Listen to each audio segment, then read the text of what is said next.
नमस्कार, स्वागत है आपका बिहार समाचार में। बिहार की तमाम बड़ी खबरों की ओर बढ़ने से पहले एक नज़र सुर्खियों पर।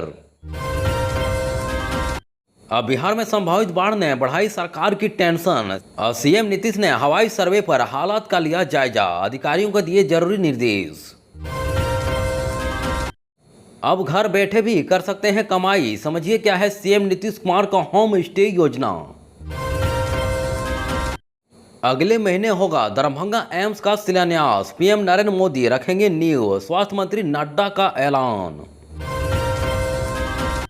80 टेट कैंडिडेट ध्यान दें, सीबीएसई ने एग्जाम की तारीख में किया बदलाव, पढ़ें क्या है इसकी वजह। अब बिहार में भारत पेट्रोलियम के टैंकर से हो रही शराब की तस्करी, बड़ी खेप के साथ 2 तस्कर अरेस्ट। अब चले बढ़ते हैं बिहार की मुख्य खबरों की ओर विस्तार से। दरअसल पड़ोसी राज्यों में लगातार हो रही बारिश के कारण बिहार में बाढ़ जैसे हालात उत्पन्न हो गए हैं। वहीं राज्य की सभी नदियां उफान पर आ गई है और निचले इलाकों में बाढ़ का पानी घुस गया है। दरअसल संभावित बाढ़ को लेकर बिहार सरकार की टेंशन बढ़ गई है, जबकि खुद मुख्यमंत्री नीतीश कुमार ने आज पटना और वैशाली के प्रभावित इलाकों का हवाई सर्वे किया और अधिकारियों को जरूरी निर्देश दिए। दरअसल गंगा में उफान आने के बाद राजधानी पटना समेत कई जिलों में बाढ़ जैसे हालात उत्पन्न हो गए हैं और कई गांवों में नदी का पानी घुसने के बाद हाहाकार मच गया है। जबकि शुक्रवार को मुख्यमंत्री नीतीश कुमार ने पटना और वैशाली में बाढ़ प्रभावित इलाकों का हवाई सर्वे पर हालत का जायजा लिया। वहीं मुख्यमंत्री के साथ कई वरीय अधिकारी भी मौजूद रहे। वहीं मुख्यमंत्री ने निरीक्षण के क्रम में अधिकारियों को निर्देश देते हुए कहा कि जल संसाधन विभाग पूरी तरह मुस्तैद रहें और लगातार मॉनिटरिंग करते रहें। वहीं निचले इलाकों में जहां पानी बढ़ रहा है, संभावित परिस्थितियों पर पूरी नजर रखें। दरअसल मुख्यमंत्री ने कहा कि मानक संचालन प्रक्रिया के अनुसार सभी जिलों एवं संबद्ध विभागों को विस्तृत दिशा निर्देश दिए गए हैं, जिसका असरत अनुपालन सुनिश्चित किया जाए। उन्होंने कहा कि नाव संचालन, पॉलीथीन सीट, राहत सामग्री की उपलब्धता, दवा, पशु चारा, बाढ़ आश्रय स्थल, सामुदायिक रसोई और ड्राई राशन पैकेट्स और फूड पैकेट्स, जिला आपातकालीन संचालन केंद्र आदि के संबंध में पूरी व्यवस्था रखें ताकि लोगों को तुरंत राहत पहुँचाया जा सके। वहीं निरीक्षण के दौरान उप मुख्यमंत्री सम्राट चौधरी, सांसद संजय कुमार झा, वहीं मुख्यमंत्री के प्रधान सचिव दीपक कुमार तथा मुख्यमंत्री के सचिव अनुपम कुमार उपस्थित थे। दरअसल बिहार में अब सरकार टूरिज्म को बढ़ावा देने के लिए लगातार काम कर रही है। वैसे में अब सरकार ने यह प्लान तैयार किया है कि पर्यटन स्थलों के आसपास के घरों में पर्यटकों को ठहराने की योजना शुरू कर दी गई है। वहीं मुख्यमंत्री होम स्टे योजना के तहत लोग अपने घर से 1 से 6 कमरे में पर्यटकों को ठहरा सकते हैं, जहाँ पर्यटकों की सुविधा का पूरा ख्याल रखा जाएगा। इसमें सरकार आर्थिक सहायता भी देगी। दरअसल जानकारी के मुताबिक पर्यटन मंत्री नीतीश मिश्रा ने इस कार्य योजना का लोकार्पण कर दिया है। अब लोग अपने घर के 1 से 6 कमरे में पर्यटकों को ठहरा सकते हैं। इसके तहत पहले चरण में 15 जिले के 28 पर्यटन स्थलों के आसपास यह सुविधा शुरू की जा रही है। इनमें शहरी क्षेत्र के पर्यटन स्थलों से 5 किलोमीटर की परिधि तथा ग्रामीण क्षेत्र के पर्यटन स्थलों से 10 किलोमीटर की परिधि के मकान मालिक अपने कमरे का निबंधन करा सकते हैं। अब बताया जा रहा है कि पर्यटकों की सुविधा के लिए कमरे साफ सुथरा एवं प्रकाशमय होना चाहिए। कमरों में मूलभूत सुविधाएं जैसे शौचालय, स्नानाघर आदि संलग्न हों। वहीं कमरे का किराया तय करने का अधिकार मकान मालिक का होगा। जिस घर में मकान मालिक नहीं रहते हैं वहां एक संचालक तय करना होगा। वहीं पर्यटकों की जानकारी के लिए ऐसे घरों का पता, फोन नंबर विभाग की वेबसाइट पर दर्ज रहेगा। वहीं टूर और ट्रैवल ऑपरेटर पर्यटकों को ऐसे घरों में ठहराने के लिए प्रोत्साहित करेंगे। दरअसल ऋण के रूप में प्रति कमरे अधिकतम 2.5 लाख रुपए की मदद दी जाएगी। इस पर 5 वर्ष तक के ब्याज की राशि सरकार देगी।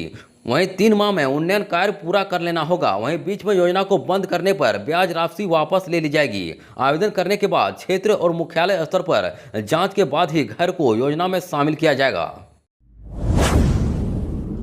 दरअसल केंद्र माध्यमिक शिक्षा बोर्ड ने सेंट्रल टीचर एलिजिबिलिटी परीक्षा सीटेट 2024 की तारीख को बदल दी है। इसके बाद सीबीएसई ने नया शेड्यूल भी जारी कर दिया है। वहीं केंद्र माध्यमिक शिक्षा बोर्ड ने पहले नोटिफिकेशन में बताया था कि एग्जाम का डेट 1 दिसंबर है, लेकिन अब नए शेड्यूल के अनुसार यह परीक्षा 15 दिसंबर 2024 को होगा।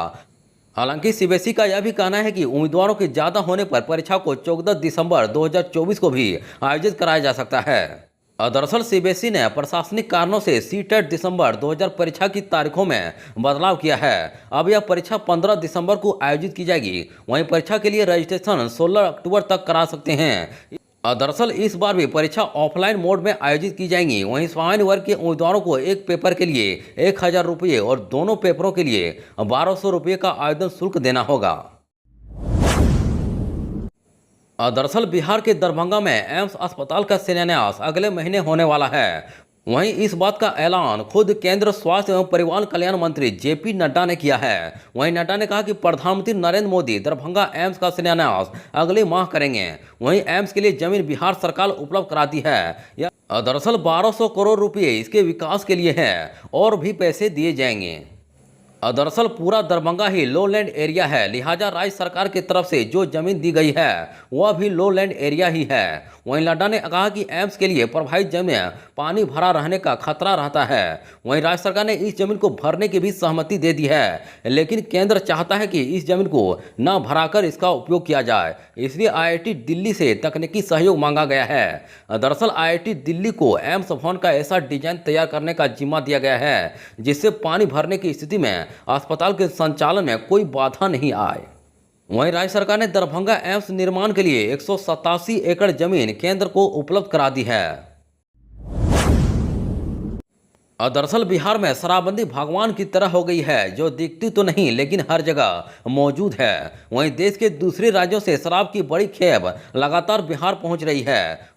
वहीं शराब को बिहार के जिलों तक पहुंचाने के लिए माफिया नए नए तरीके अपना रहे हैं। वहीं ताजा मामला सुपौल से सामने आया है, जहां पुलिस ने शराब की बड़ी खेप को जब्त किया है।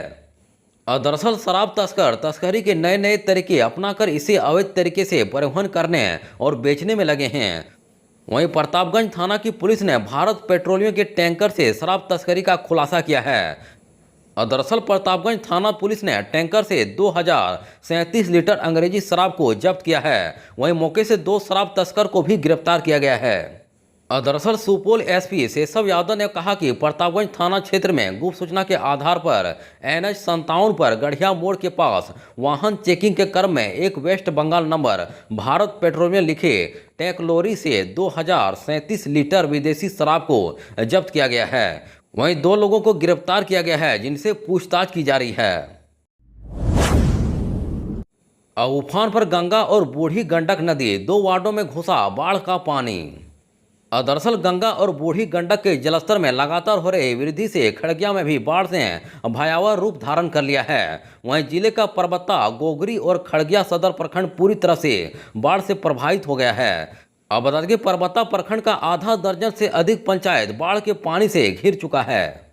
वहीं बूढ़ी गंडक के जलस्तर में हुए वृद्धि से खड़गिया नगर परिषद का वार्ड संख्या 30 और 31 का मोहल्ला भी पानी पानी हो गया है। दरअसल प्रभावित इलाके में जहां नजर आती है वहां सिर्फ पानी ही पानी नजर आता है, जबकि स्कूल से लेकर सड़क तक, खेत से लेकर घरों में बाढ़ का पानी ने डेरा डाल दिया है।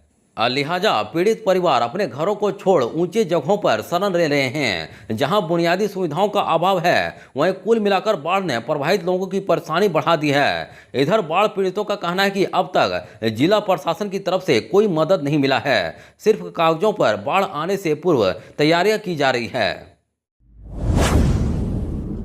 अब फल गोदाम में लगी भीषण आग, यह वजह आई सामने, मची अफरा तफरी। दरअसल बिहार के आरा से एक बड़ी खबर निकलकर सामने आ रही है, जहां नवादा थाना क्षेत्र में एक फल गोदाम में शनिवार की सुबह भीषण आग लग गई। वहीं आग के कारण बिजली के शॉर्ट सर्किट बताया जा रहा है। दरअसल गोदाम में रखे फल, प्लास्टिक के कैरेट और अन्य सामग्री जलकर खाक हो गई है। वहीं फायर ब्रिगेड की मदद से आग पर काबू पा लिया गया है। दरअसल जानकारी के मुताबिक नवादा थाना क्षेत्र के बाजार समिति स्थित एक फल गोदाम में शनिवार की सुबह बिजली के शॉर्ट सर्किट से भीषण आग लग गई। वहीं बाद में फायर ब्रिगेड की मदद से आग को बुझाया गया। दरअसल गोदाम में फल, प्लास्टिक का कैरेट, रद्दी सामान समेत कार्टून रखा हुआ था, जो जलकर खाक हो गया है। दरअसल इस घटना में करीब 5,000 कैरेट जलकर खाक हो गया। घटना का कारण बिजली के तार में शॉर्ट सर्किट बताया गया। वहीं इस दौरान काफी देर तक अफरा तफरी मची रही। वहीं आग लगने के कारण निकल रही चिंगारी और धुआं को देखकर आसपास के दुकानदार भी सख्ती में पड़ गए। वहीं इधर सूचना मिलने पर नवादा थानाध्यक्ष विपिन बिहारी समेत अन्य अफसर वहां पहुंचे गए और तत्काल फायर ब्रिगेड को सूचना दी गई।